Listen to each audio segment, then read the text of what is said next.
Ito po, tingnan natin yung progress ng mga kasama natin. Okay. Ayos.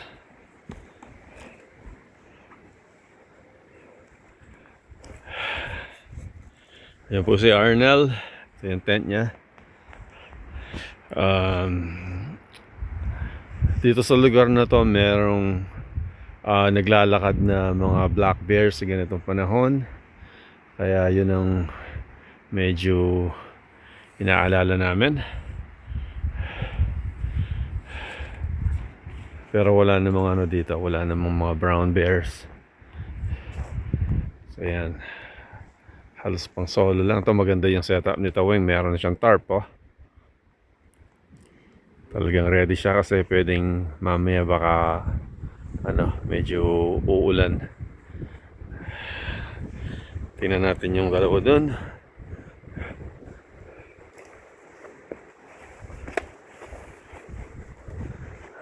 Tingnan natin. Yan.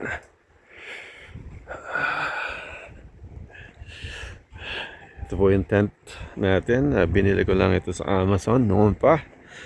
Ano lang siya, medyo mumurahin na tent. Hindi talaga siya wala siyang ganong mga ventilation, kaya hindi siya maganda. Itong tent nila, ito maganda kay kapag nagkaroon ng pagkakataon na kailangan magano din ako, kukuha ako ng medyo maganda-gandang tent. Ayan, ito yung kay Jay. Dito naman si Randall.